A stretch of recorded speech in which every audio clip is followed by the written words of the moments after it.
વર્ષોથી ખેડૂતો સાથે અન્યાય અને અત્યાચાર થઈ રહ્યો છે। આજે કેટલા ખેડૂત અહીંયા આવેલા છે? આજે આમ આદમી પાર્ટીના પ્રતિનિધિઓ આવ્યા છે, કારણ કે આમ આદમી પાર્ટી ખેડૂતોના સમર્થનમાં ઉભી છે અને આ ભાજપ ભ્રષ્ટ ભાજપીય કડદા પાર્ટી તો એવી છે કે ખેડૂતો શાંતિપ્રિય રીતે જો એમની વાત સરકાર સામે મૂકવા માટે ભેગા થાય તો એમને દંડા વરસાવે છે, એમને જેલમાં પૂરે છે।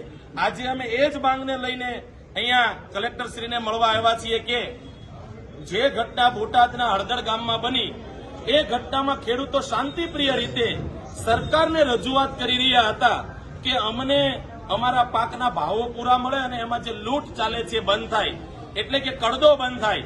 આ કડદા બંધ કરાવવાની લડાઈમાં આમ આદમી પાર્ટીના નેતા રાજુભાઈ કરપડા અને પ્રવીણ રામ સામે ભાજપે પોલીસને આગળ કરી ખોટો કેસ તો કરાયો, પણ ખાલી નહીં કે આમ આદમી પાર્ટીના નેતાઓ ખેડૂતોની ઉપર નિર્દોષ ખેડૂતોને ખૂબ ઢોરમાર માર્યો અને એમની સામે એફઆઈઆર કરીને જેલમાં પૂર્યા। ત્યારે આજે અમે મુખ્ય 4 માંગણીઓ લઈને કલેક્ટરશ્રીને મળવા આવ્યા છીએ।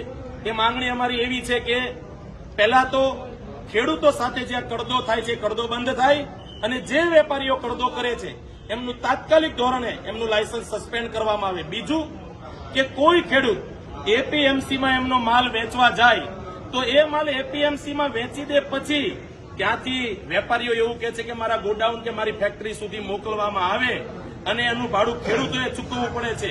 આ ખોટી પ્રથા છે, નિયમબદ્ધ આ વાત નથી। તો આ કામ બંધ થવું જોઈએ અને ખેડૂતોનું શોષણ બંધ થવું જોઈએ।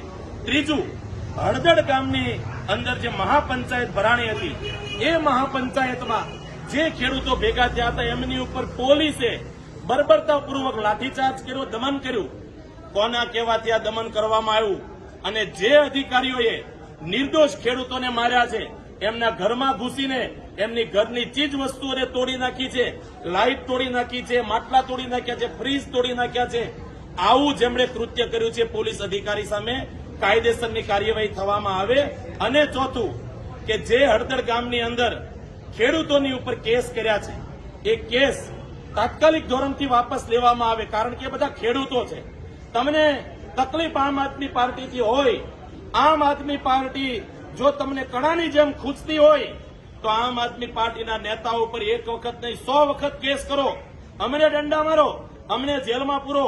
અમે તમારી જેલથી ડરવાના નથી, પણ નિર્દોષ ખેડૂતોની ઉપર જે અત્યાચાર કરો છો એ બંધ કરવામાં આવે એ માંગ લઈને આજે અમે કલેક્ટરશ્રીને મળવા આવ્યા છીએ। જો આ માંગ સ્વીકારવામાં નહીં આવે તો સમગ્ર ગુજરાતમાં રાજ્યવ્યાપી અમે ખેડૂતોને સાથે રાખીને મહા આંદોલન ઉભું કરીશું।